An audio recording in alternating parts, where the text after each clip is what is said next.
rendah, itu hanya sekitar 12-40% saja, serta waktu perkecambahan yang relatif lama, sekitar 24-100 hari.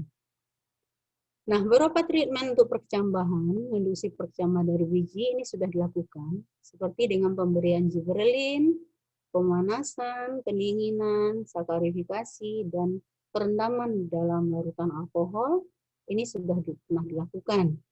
Tapi tidak menunjukkan perkecambahan yang signifikan, hanya memberikan persentase perkecambahan sebanyak 17,5% saja. 17,5% saja. Nah, kemudian dicoba itu Wisatawan Taman Eden memberikan atau membuat pengembangan andaliman dengan menumbuhkan dari stek, baik stek pucuk atau stek batang. Nah, kalau stek pucuk ini juga mengalami kendala karena memang agak susah. Jadi yang banyak itu adalah stek batang yang dilakukan. Ini bisa dilakukan dengan penambahan atau perendaman sebelum stek tersebut direndam dengan asam indobutirat, proton F, kombinasi NAA dan kinetin atau senyawa lain yang dapat menginduksi perakaran. Seperti mungkin penambahan atau penyiraman dengan air kelapa atau ekstrak yang lain. Nah, memang susah kalau secara alami untuk dikembangkan. Apa solusi yang ditawarkan oleh supaya pengembangan andaliman ini bisa lebih cepat?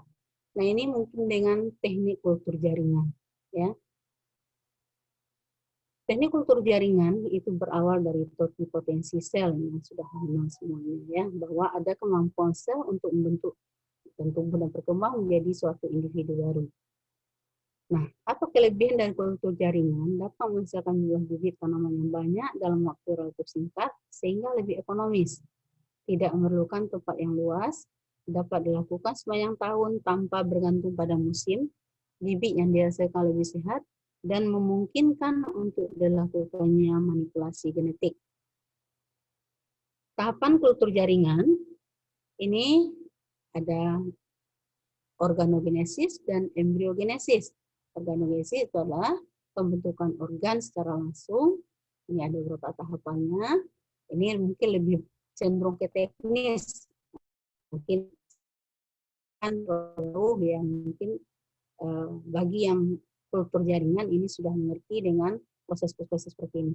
Nah, tapi paling tidak untuk yang belum atau yang bidangnya bukan kultur jaringan, bahwa ini ada tahapan organogenesis, suatu expand dimasukkan ke dalam medium, jadi yang terbentuk itu adalah organ, misalnya tunas, ya, dan akar. Nah, kalau terbentuk akar lebih dahulu, itu agak susah kita menginduksi tunasnya. Jadi organ yang utama atau yang pertama terbentuk dulu diusahakan itu adalah tunas. Karena untuk menginduksi akar itu lebih gampang daripada menumbuhkan tunas. Nah, kemudian embriogenesis. Jadi kita bisa menginduksi embriogenesis dari kultur jaringan ini. Yaitu embriogenesis bukan berasal dari embrio, yaitu fertilisasi antara gamit jantan dan betina, tapi bisa menginduksi embriogenesis somatik, ya, yang berasal dari sel tubuh. Apa keuntungan dari embriogenesis ini? Nah, embriogenesis ini sudah terjadi polarisasi dan kemudian sudah bisa langsung diregenerasikan embrio itu menjadi plantlet. Jadi kita tidak perlu melakukan multiplikasi induksi tunas, multiplikasi tunas, elongasi, dan induksi akar. Tapi sudah langsung tumbuh plantlet.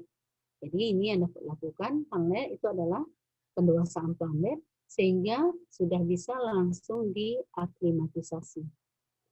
Ini yang sudah pernah dilakukan, itu andaliman.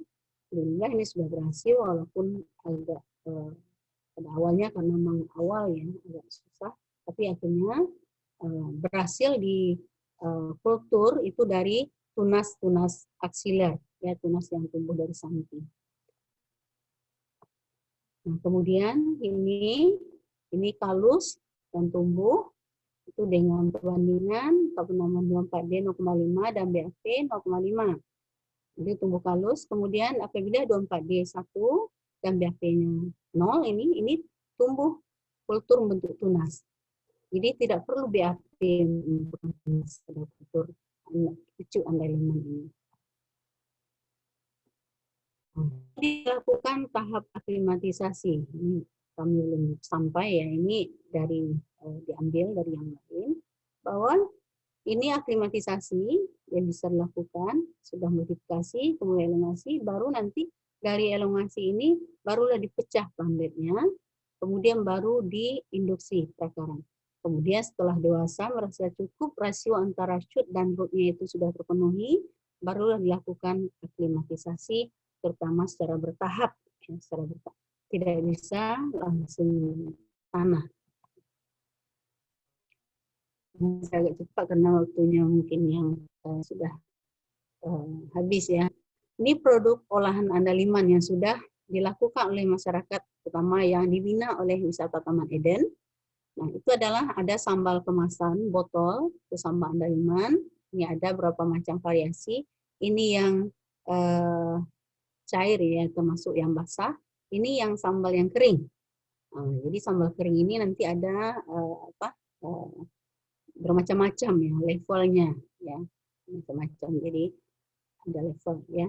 Nah, kemudian ada yang kemasan yang sederhana, yaitu kemasan plastik ya, yang ini gampang untuk dibawa ke tempat yang jauh. Nah, ini produk kuliner yang sudah dikembangkan, diantaranya juga sudah mencoba dengan pembuatan pizza. Jadi bumbunya itu dikasih dengan bumbu andaliman, ya, pizza dengan sambal atau pizza andaliman. Nah, kemudian inilah yang sambal tuk-tuk yang terkenal ya di masyarakat Tubasa atau Batak, Mandailing, Angkola dan sebagainya. Kemudian ini arsik ya, ikan mas. Lalu ini mie goma, ya. Ini ayam bakar. Kemudian ini nasi goreng, bumbu andaliman. Nah, kemudian sebagai penutup, ya, andaliman merupakan tanaman endemik Sumatera Utara yang perlu dilestarikan. Budaya yang tepat perlu dikembangkan agar produksi andaliman tersebut bisa meningkat. Nah, diperlukan peningkatan pemanfaatan andaliman yang biasa sebagai rempah sekarang sebagai tanaman obat atau fitofarmaka. Terima kasih. Saya kembalikan kepada Ibu Kaniwa. Baik, terima kasih Bu Eli. Banyak sekali ya tentang pemaparan andaliman. Tadi kita sudah mendengarkan pemaparan tentang rempah ya, rempah, kemudian daerah-daerah penghasil rempah, kemudian andaliman juga banyak ditemukan di daerah India, Cina, Tibet, Peru, Nepal, Korea, dan di Indonesia.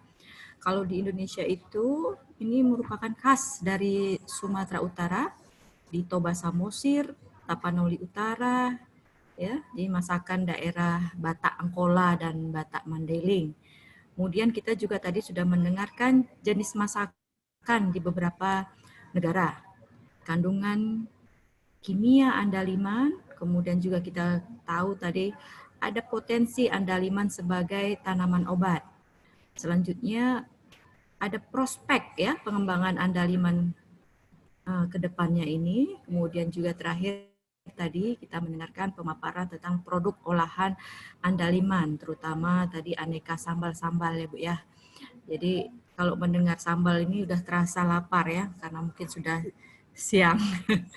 Baik, untuk itu ya kami persilahkan kepada Bapak, Ibu, serta adik-adik sekalian. Ya, apabila ada pertanyaan bisa langsung diberikan kepada pemateri, kepada Bapak, Ibu, serta adik-adik kami persilahkan.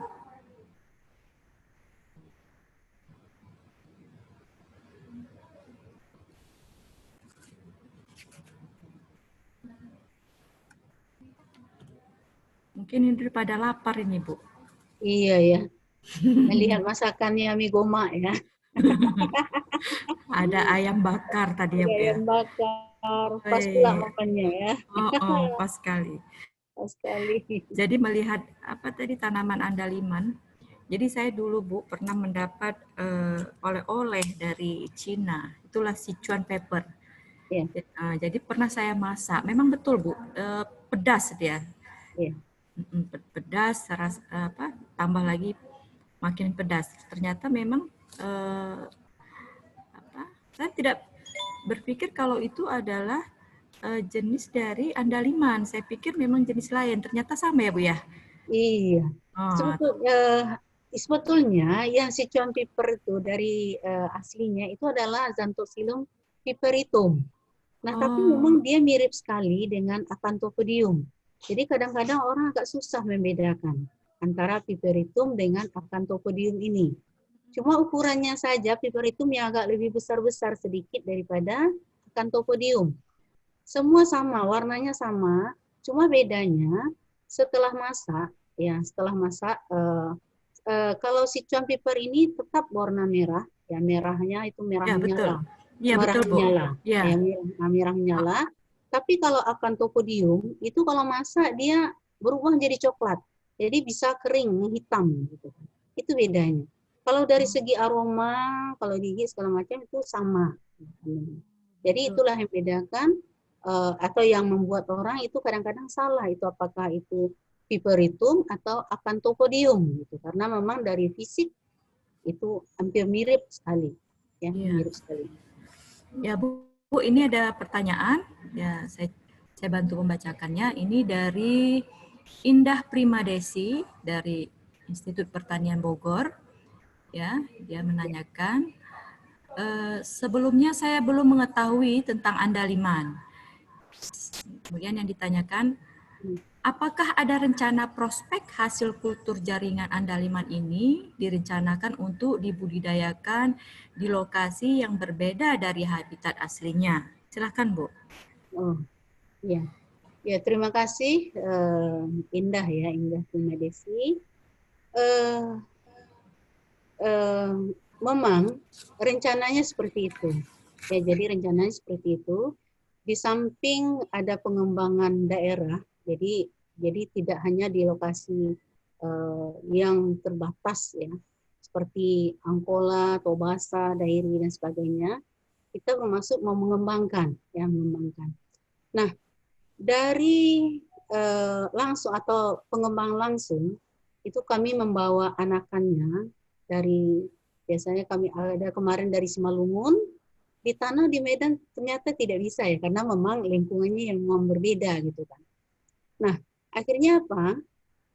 Dicoba diusahakanlah itu dari kultur jaringan ini ya nanti dari bibit kultur jaringan ini dikondisikan ya diaklimatisasi dirubah sedikit suhunya secara perlahan ya mulai dari tahap awal ya kita mulai induksi nah kemudian berupaya untuk merubah sedikit iklimnya mudah-mudahan ini bisa dikembangkan di tempat lain ya walaupun masih ya tetap ya karena memang suhunya itu sekitar 15 sampai 18 derajat memang ya suhunya 15 sampai 18 derajat tapi bisa juga di daerah lain yang memang dengan suhu sekian itu bisa kita kembangkan nah inilah rencananya ya jadi tidak terbatas ya dengan daerah Angkola atau Sumatera Utara saja nah ada keinginan lain untuk mengembangkan tanaman tersebut supaya lebih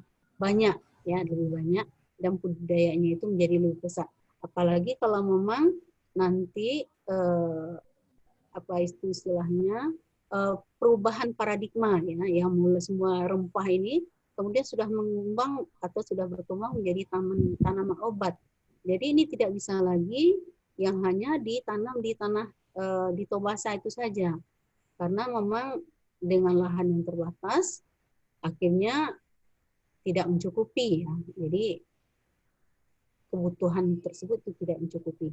Jadi dengan kultur jaringan lah mungkin penyediaan bibit yang relatif lebih banyak dan cepat sehingga bisa ditumbuhkan di tempat lain yang mungkin dengan suhu yang berada di sekitar kisaran demikian ya. Ini mungkin untuk sementara Indah ya, Indah Tino. Jadi memang agak unik ini andaliman ini, ya unik. Pemecahan dormansi saja sampai sekarang ini belum selesai ya. Akhirnya apa? Jalan lain dengan kultur jaring inilah satu-satunya. Kalau pucuk dan stek batang itu memang tidak seperti tamalan itu membutuhkan perlakuan yang khusus juga ya. Tidak seperti menstek ya, mungkin rose atau tanaman yang lain yang gampang, jeruk ya, itu cukup gampang itu dengan stek atau dengan sambung. Tapi andaliman tidak bisa, ya andaliman tidak bisa.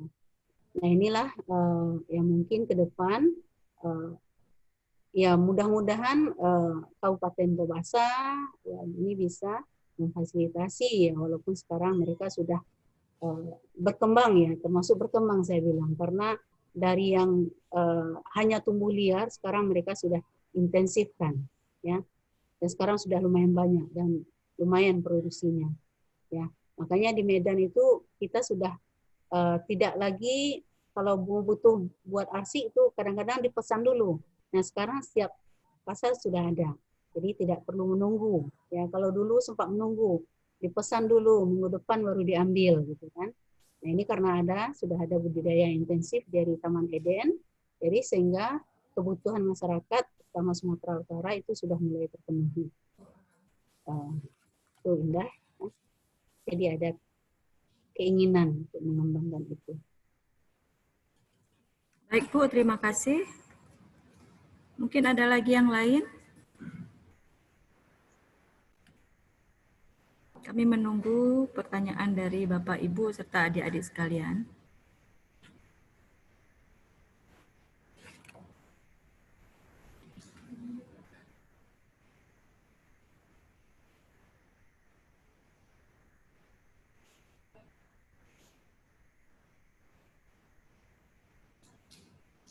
Di sini ada dari yang jauh ini, dari Nadulako. Mungkin ada pertanyaan?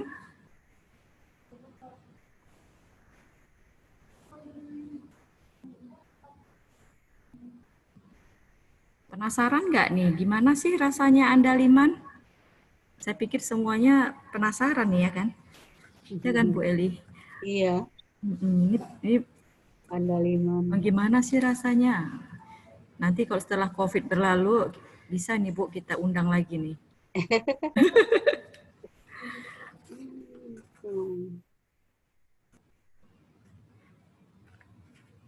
Kayaknya harus dikasih pantun ini Bu, biar bersemangat sedikit nih Bu. Iya betul ya. Iya. Coba saya baca ya pantunnya ya. Kolom ikan banyak buaya. Tak ada yang berani memasukinya. Jangan malu dalam bertanya. Sebelum tanya jawab, ditutup waktunya. Ayo silakan bertanya. Udah capek mereka lah ya. Mungkin Bu. Hari-hari terakhir. Nah ini ada Bu. Ini dari Putri Dwindriani dari Sriwijaya. Potensi andaliman dapat dimanfaatkan sebagai antimikroba. Senyawa metabolit sekunder mana yang berperan sebagai antimikroba dan daya hambat yang seperti apa? Saya belum pernah melihat dan merasakan andaliman secara langsung, Bu, sebagai potensi anti-aging. Apakah andaliman dapat digunakan sebagai masker secara alami? Terima kasih, Bu. Nah, silakan Bu Eli. Iya. Ya, memang dari awal penggunaan andaliman ini sebagai bumbu masakan oleh masyarakat Batak Angkola atau Basa itu memang di samping meningkatkan cita rasa, memberikan cita rasa yang berbeda, juga bisa memperpanjang masa simpan daripada masakan tadi. Nah, berdasarkan itulah karena ada masa simpan yang lebih lama, akhirnya timbul beberapa penelitian ya yang memang apakah dia bisa mengawetkan makanan. Nah, ternyata memang setelah diuji dengan beberapa bakteri ya, terutama kontaminasi makanan, ya, ini memang ada daya hambatnya. Ya, daya hambat ya kalau mungkin mikrobiologi, orang ini bilang biologi ya, itu ada daya hambat yang diberikan oleh ekstrak andaliman tersebut. Sehingga mencegah timbulnya mikroba-mikroba pengkontaminasi makanan. Sehingga membuat makanan itu bisa lebih awet. ya. Yang biasa mungkin hanya 1 hari, ini bisa 2 atau 3 hari oleh ada penambahan andaliman ini. Nah, memang secara khusus senyawa atau kandungan metabolit sekunder yang diujikan untuk andaliman itu belum dipisah ya. Jadi mereka hanya menggunakan ekstrak ya, ekstrak kasar. Ekstrak kasar ada juga yang sudah menggunakan ekstrak etil asetat dan ada juga yang ada menggunakan ekstrak etanol ya.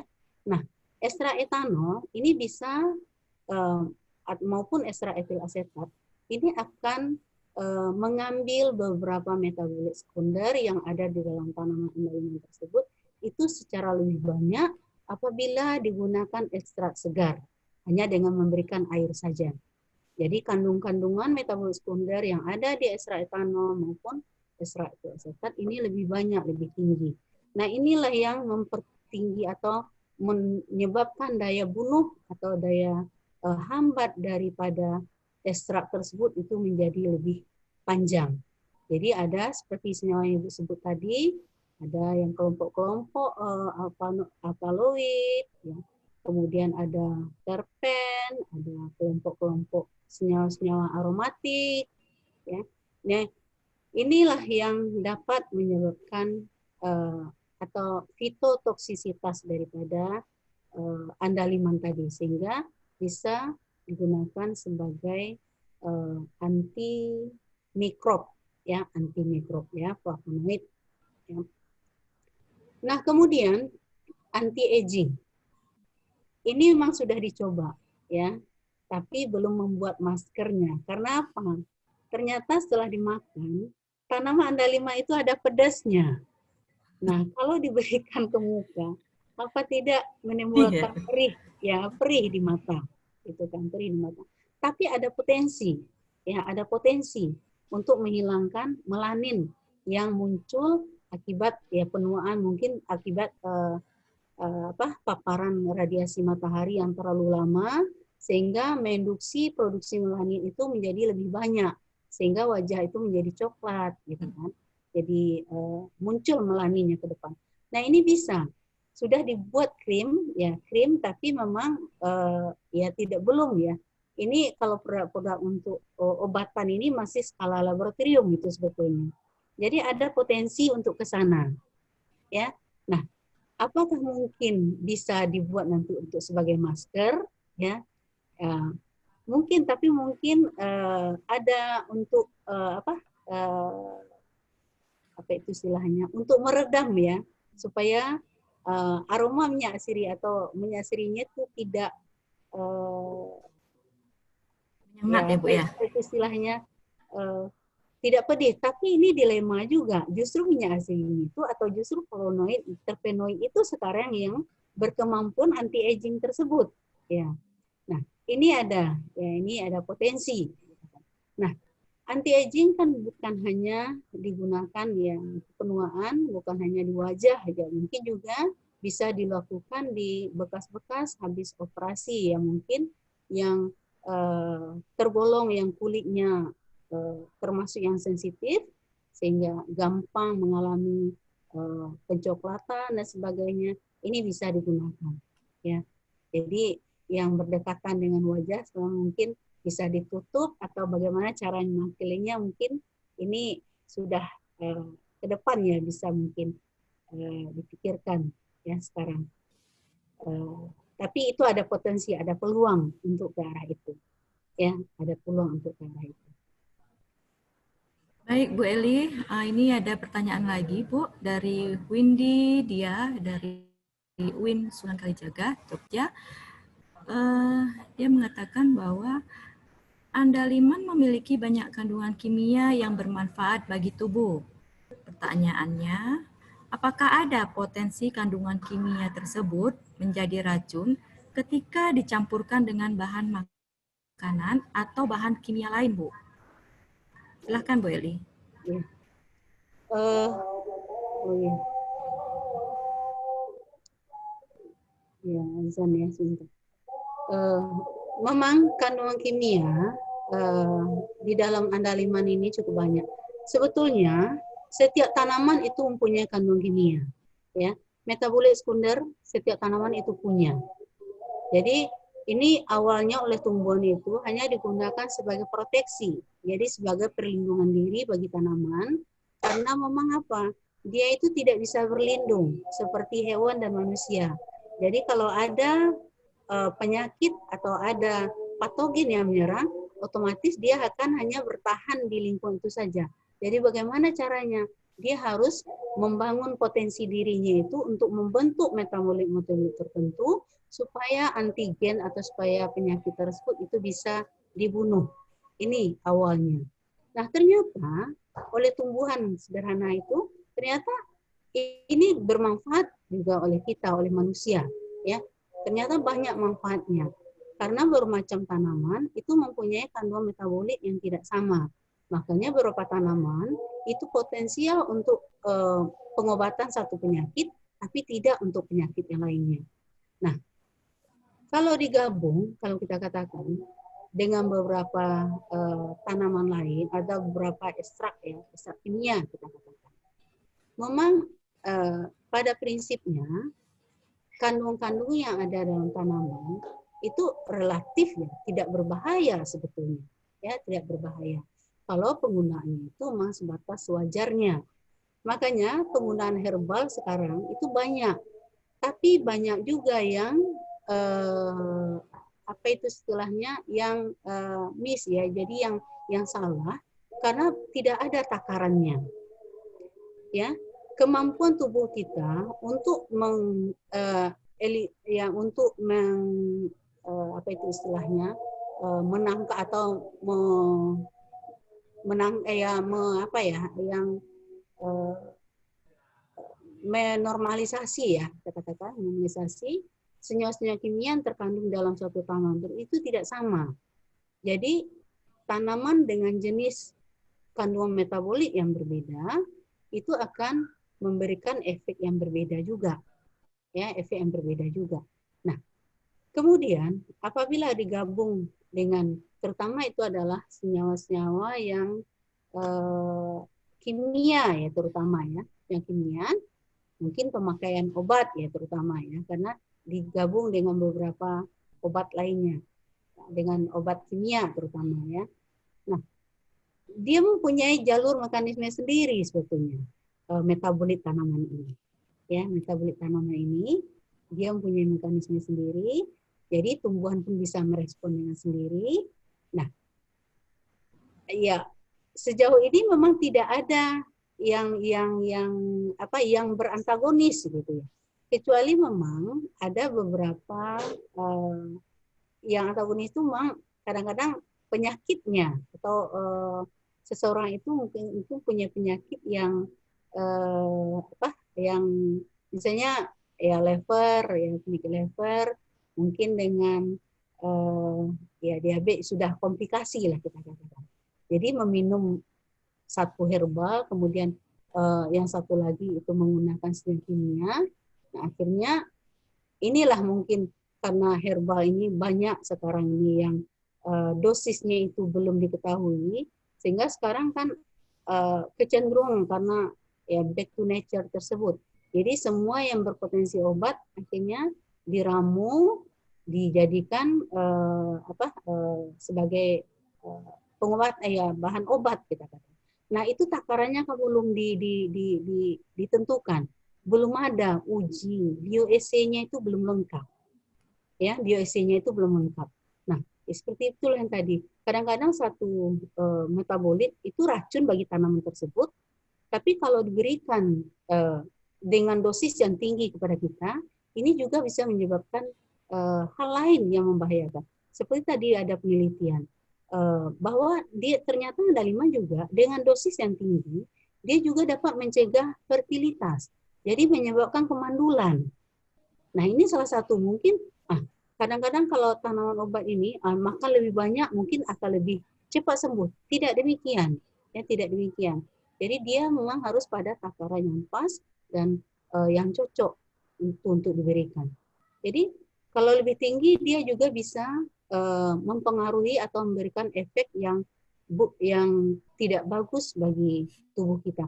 Tapi kalau memang pada level yang rendah, ini penggabungan beberapa tanaman, seperti sekarang kan banyak yang kombinasi ya. Jadi ada beberapa kandungan di dalam tanaman itu yang memang bersinergis. Nah ini bisa digunakan, ya bisa digunakan. Tapi ya terbatas ya memang tidak terlalu banyak dan memang dosisnya itu memang sudah diketahui dan sudah melalui uji coba yang memadai, yang memang sudah dirilis ya secara dari Departemen Kesehatan sebagainya. Jadi sudah melalui uji coba yang bertahap. Jadi jangan pas diracik kemudian diminum seperti itu, pace itu, ya, pace itu atau mengkudu ya. Nah ini cepat sekali menurunkan kadar gula darah. Dan semula itu diminum untuk diabetes, anti diabetes. Nah tapi dosis berapa yang digunakan sebagai anti diabetes? Akhirnya apa? Penderita diabetes itu malah drop. Nah drop ini lebih berbahaya lagi, ya lebih berbahaya lagi. Nah jadi harus diketahui takarannya itu sampai beberapa tingkat amannya di dalam tubuh kita. Ya, jadi tidak bisa digunakan sembarang. Jadi memang harus melalui suatu prosedur, suatu tahapan penelitian secara ilmiah, bisa dipertanggungjawabkan dan bisa memberikan kepastian ya dari tanaman metabolik tersebut. Ini tadi. Kemudian belum pernah mencoba ya. Memang belum. Mungkin ke Palembang belum ada ini andaliman. Ya kalau mau ke Palembang ya. Ya mungkin kalau mudah-mudahan kalau berkunjung ke Medan nih gampang sudah mendapatkan andaliman di Medan. Seperti tadi bilang bahwa dulu pun kami memesan andaliman itu harus diinden. Itu minimal seminggu. Kalau sekarang sudah ada setiap pasar itu, setiap pajak ya kalau di Medan, itu sudah ada bumbu, tukang bumbu itu ada stok andalimannya. Nah ini sekarang. Jadi itulah tahapan yang sudah. Jadi metaboliknya itu memang untuk tahap rendah seperti kita minum jus ya dicampur gitu. Itu tidak apa-apa, ya tidak apa-apa. Tapi kalau udah untuk ke pengobatan ya itu harus ada dosis dan takarannya, ya. Tidak bisa hanya dengan coba-coba gitu saja. Karena akan berakibat fatal juga terhadap kesehatan nantinya. Itu mungkin bisa. Windy penasaran ini ya Bu ya. Dari Jogja nih. Mungkin orang Jogja pedes apa mau ya Bu ya? Baik, ini mungkin pertanyaan terakhir Bu. Dari Wahid Herlanda, dari Unsri, dia mengatakan, apakah sudah ada penelitian lebih lanjut? Kenapa andaliman hanya tumbuh di daerah Toba saja? Mungkin penelitian genetik atau kaitannya dengan unsur-unsur hara untuk aktivitas pertumbuhannya yang harus ditemukan di tanah Toba saja. Sebelumnya terima kasih. Silahkan Bu Eli. Iya, terima kasih. Ya. Kalau memang peluang atau potensi penelitian terhadap andaliman ini banyak sekali, ya banyak sekali.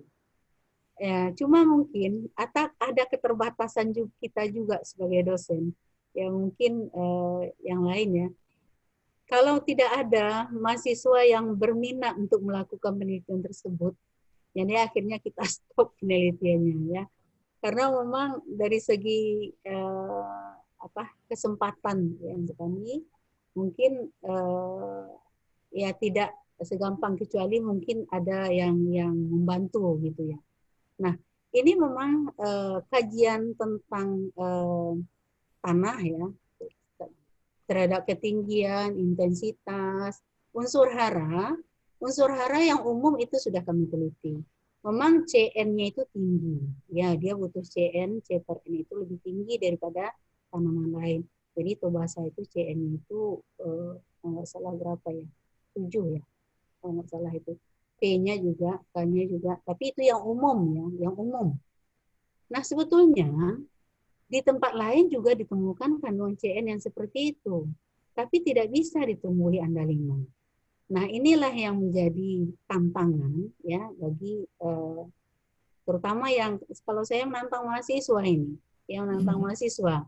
Inilah ada juga kandungan CN paling tinggi tersebut, 7 tersebut itu di daerah Pancur Batu kalau di Medan ini itu CN-nya tinggi juga. Tapi kami tumbuhkan andaliman di situ tidak bisa tumbuh. Ya, tidak bisa tumbuh. Nah, berarti ada sesuatu di dalam tanah itu karena memang baru analisis umum yang dilakukan, tidak spesifik tanahnya. Jadi mungkin perlu penelitian lebih jauh, ya, sehingga nanti terbongkarlah rahasia dari andaliman itu sebetulnya. Kenapa dia hanya tumbuh di daerah itu saja? Ya, nah, kalau di sana gampang. Orang itu seperti cerita tadi, tanaman andaliman ini itu tidak bisa dia menggugurkan buah. Jadi buahnya itu melengket kalau tidak dipanen, dan dulu di daerah Parbuluan itu, daerah Dairi itu paling banyak, sekitar ya 10 tahun yang lalu di sana, itu paling banyak dibandingkan dengan tempat-tempat lain. Tapi akhirnya apa? Karena memang prospeknya itu kurang, akhirnya masyarakat di sana tidak mengambil, ya, tidak memanen. Karena permintaan yang rendah. Ya, hanya sedikit saja digunakan untuk campuran bumbu itu sudah cukup. Dan teknik untuk memanennya itu juga agak susah. Karena daun berduri, batang pun berduri. Nah, jadi punya APD khusus lah untuk bisa mengambil andaliman tadi. Ya, jadi yang tidak tertusuk duri. Nah, inilah kalau tidak dipanen, satu ranting aja tidak dipanen, coklat buahnya, kering buahnya, lalu diikuti dengan keringnya ranting atau keringnya cabang. Akhirnya lama-kelamaan tanaman itu mati. Setelah mati, kemudian dibakar. Nah, di situ tumbuh, di bekas pembakaran itu tumbuh bibit-bibit baru. Ini yang dipindahkan ke tempat lain. Nah, itu sebetulnya. Jadi, memang belum ada yang spesifik untuk lokasi itu. Jadi, yang ada analisis tanahnya hanya analisis tanah umum, ya, yang baru dilakukan. Ya, nih kalau ada yang berminat itu silakan. Ini masih banyak nih kesempatan untuk meneliti andaliman ini. Itu yang dari ya.